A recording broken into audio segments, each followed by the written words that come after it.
Ministério da Cultura, Nubank e Lefosse apresentam MASP Acessibilidade. Histórias indígenas. Ativismos. Linda Moon, Hiraina Marsden e John Dobson. Tino Hangatiratanga Flag. Bandeira Tino Hangatiratanga, 1990. Alexander Luna, Entregadero Grande delante de la Laguna Azul. Máxima Acunhã, Entregadero Grande em frente à Lagoa Azul, 2012. Soul Pan Terror, Laço is a Weapon. Laço é uma arma, 2015. Ailton Krenak, Discurso Assembleia Nacional Constituinte, 1987. Realização: Lei de Incentivo à Cultura, Nubank, Lefosse, Ministério da Cultura, Governo Federal. Chegamos ao núcleo Ativismos em Histórias Indígenas, a primeira sala do primeiro andar, que, como o nome já diz, fala sobre os ativismos indígenas e como essa é uma história de luta emaranhada. É necessário pensar nos contextos de articulações e ações. O termo ativismo embute a prática de transformar a realidade histórica e tem emergido como uma poderosa forma de expressão e resistência, inserindo-se no contexto das lutas contemporâneas pela preservação do meio ambiente e dos direitos indígenas, entre outras. O sistema de opressão sociopolítica engloba não apenas as operações em regiões, países e territórios, mas também as relacionadas com raças, etnias, classes, gêneros e sexualidades. As artes, na medida em que modificam clima, afetos, comportamentos, significados, modelos de assistência e coexistência, podem ser lidas como modos de transformar sistemas conservadores, exploradores e autoritários. Destaca-se o papel significativo de artistas indígenas na disseminação dessa abordagem por meio de suas obras. Ao combinar a sensibilidade estética com a mensagem política, a arte engajada promove uma conscientização crítica do público sobre questões urgentes da contemporaneidade. Nesse sentido, os artistas indígenas têm desempenhado um papel preponderante, usando suas criações artísticas para dar voz às preocupações ambientais e aos direitos territoriais de seus povos. O núcleo Ativismos em Histórias Indígenas reúne contribuições e sugestões de trabalhos do conjunto de curadores envolvidos na mostra, sendo eles Abraham Cruz Viegas, Alexandra Cassenio Nauegabo, Edson Caiapó, Irene Snarbi, Jocelyn Pirainen, Cássia Borges Carajá, Michele Lavaie, Naigal Borel, Renata Tupinambá, Sandra Gamarra e Wasson Tio Cross. A proposta foi misturar e justapor diferentes técnicas, bandeiras, fotografias, vídeos, pinturas, pôsteres, de distintas regiões do globo e que expressam diferentes movimentos sociais indígenas em diferentes períodos, mas com uma atuação latente e contemporânea em seus contextos e para além deles. Todas as obras estão expostas nas paredes ou em vitrines também rentes à parede, sendo que não há nenhuma obra que ocupa o centro do espaço desta sala. Entre esse conjunto de obras que mostram o ativismo indígena pelo mundo, destacamos 4 delas. A primeira é Tino Hagatiratanga Flag, em português, Bandeira Tino Hagatiratanga, também conhecida como a Bandeira Nacional Maori, povo que vive na Nova Zelândia. É um símbolo pátrio da identidade, soberania e resistência da cultura indígena neozelandesa. Foi projetada por 3 artistas mulheres maori, Linda Moon, Hiraina Marsden e John Dobson, do grupo ativista Te Kawariki. Nos anos 1990, no contexto do aniversário de 150 anos de assinatura do Tratado de Waitangi, um documento fundamental para o aumento da estabilização entre a população maori e o governo colonial britânico. A bandeira está afixada na parede à frente da porta de entrada deste núcleo, à esquerda, no canto superior. Ela está no alto, na mesma altura que estaria se estivesse içada em um mastro. Trata-se de uma bandeira preta, branca e vermelha de 80 centímetros de largura por 54 de altura. São 3 faixas horizontais, sendo a de cima preta, a do meio branca e a de baixo vermelha. A composição da bandeira remete a elementos da cosmologia desse povo indígena, com cada uma de suas 3 cores se relacionando a elementos do mito fundador da criação do mundo de sua cultura. Ao centro, as linhas curvas formam uma espiral, onde as 3 faixas coloridas se fundem. A espiral é uma forma geométrica muito importante na linguagem visual maori, transmitindo simultaneamente a ideia de movimento perpétuo e de retorno ao ponto de origem, construindo uma representação de renovação, força e esperança para o futuro. A segunda obra em destaque é uma fotografia que se chama Máxima Acunhã Entregadero Grande delante de la Laguna Azul. Em português, Máxima Acunhã Entregadero Grande em frente à Lagoa Azul, realizada em 2012 por Alexander Luna. A obra tem 200 centímetros de altura por 133 de largura e também está afixada na parede em frente à porta de entrada. Desde fora da sala da exposição, já é possível avistar a fotografia. Ela é a maior obra da parede e se destaca ao centro pela sua posição e pela sua dimensão. É como se recebesse e desse boas-vindas ao visitante da exposição.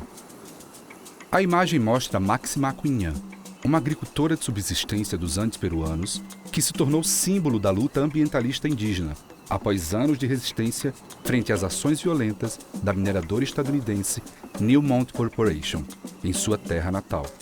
Ela é uma mulher indígena de cerca de 50 anos e estatura baixa. A ativista está de pé, ao centro da imagem, com o braço direito erguido com o punho cerrado, em uma pose de enfrentamento e empoderamento. Ela comprime os lábios em um discreto sorriso. Os olhos são levemente puxados e as maçãs do rosto bem marcadas e proeminentes. Ela tem os cabelos escuros e usa um chapéu bege de abas largas. Usa vestes tradicionais da região, um vestido verde vinho e por baixo dele usa calças roxas e um par de tênis pretos. Sobre o vestido, usa um poncho azul marinho. Ela está em uma paisagem tipicamente andina, em uma planície com algumas rochas e grama verde. Ao fundo, aparecem a Lagoa Azul e a paisagem que lutou para defender, em um gesto de celebração da resistência de uma ecologia sustentável. O plano da transnacional extrativista da Newmont Corporation era tomar o território de sua população local para usufruir de seu alto potencial de exploração de ouro. Nessa empreitada, a Lagoa Azul, principal fonte de recursos hídricos do povoado e de sua fauna e flora, seria drenada e transformada em um aterro de dejetos tóxicos da atividade mineradora. Apesar dos inúmeros ataques físicos, psicológicos e jurídicos, Máxima e os moradores da região se recusaram a abandonar seu estilo de vida e, após anos de luta, venceram a disputa judicial sobre o direito de ali permanecerem. A terceira obra em destaque nesta sala chama-se Laço is a Weapon. Em português, Laço é uma arma. Feita em 2015 pelo coletivo Sopan Terror, em 87 centímetros de altura por 63 de largura, e está fixada na parede à direita da porta de entrada. Sopan Terror é um coletivo do povo Sami, de artistas majoritariamente anônimos, que utiliza recursos como pôsteres, intervenções nas mídias sociais e performances para levantar questões ligadas ao ativismo pelos direitos dos povos indígenas. Muitas vezes carregados de ironias e duplos sentidos, seus trabalhos possuem forte influência de elementos da cultura de massa, como a estética de propaganda e do universo pop. Nesta imagem, uma das mais famosas de sua produção, é referenciado o nome do coletivo, uma justaposição das palavras Sopan, laço na linguagem Sami, com terror, terror, uma vez que o instrumento pode ser usado tanto em seu uso tradicional de caça de renas, quanto como uma arma branca em conflitos sociais. A obra, que remete à linguagem dos cartazes, traz ao centro uma mão fechada segurando um laço feito com uma corda. A imagem da mão com a corda é bastante realista, se assemelhando a uma fotografia. Tanto o fundo da imagem quanto a mão tem uma tonalidade sépia, um laranja amarronzado e da mão saem grossas linhas vermelhas, como se fossem raios, que conferem um impactante realce à imagem. Toda a borda da obra também é vermelha, e na parte inferior há uma frase estampada em letras em caixa alta e coloridas com um vermelho vivo. A frase escrita em inglês que diz "Toda ferramenta é uma arma se você a segurar direito" reforça o caráter implícito de insurreição que há no trabalho.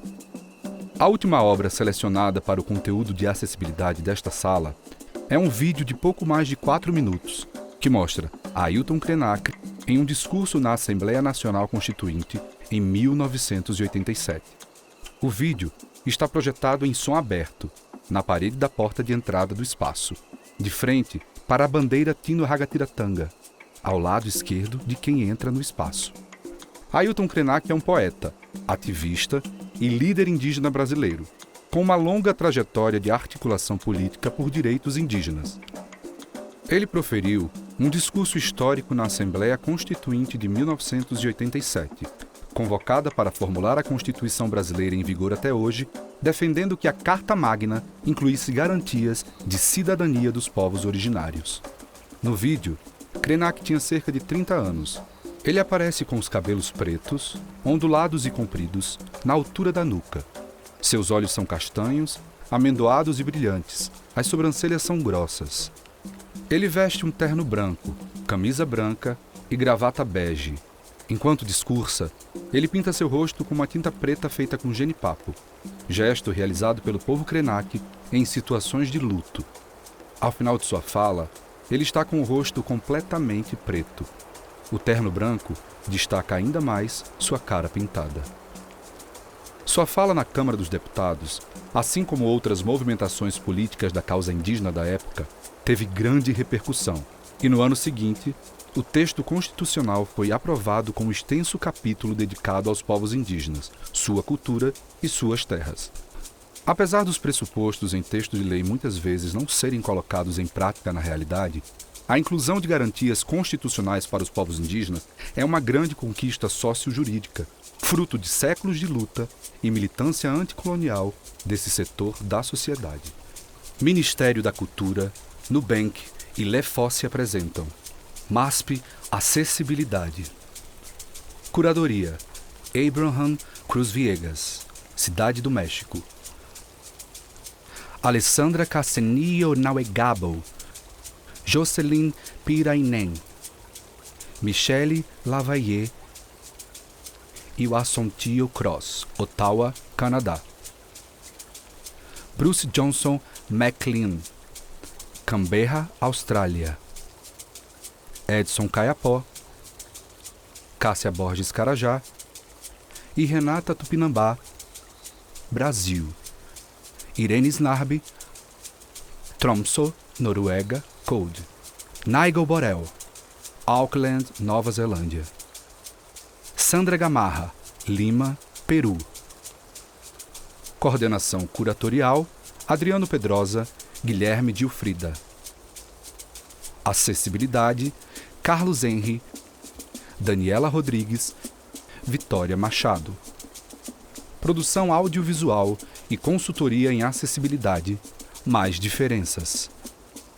Narração: João Nin. Tradução e interpretação em Libras: Grace Santos. Montagem audiovisual: Cabrel, Escritório de Imagem. Todos os esforços foram feitos para identificar os detentores dos direitos autorais das imagens aqui reproduzidas. Eventuais falhas ou omissões serão corrigidas em futuras republicações do vídeo.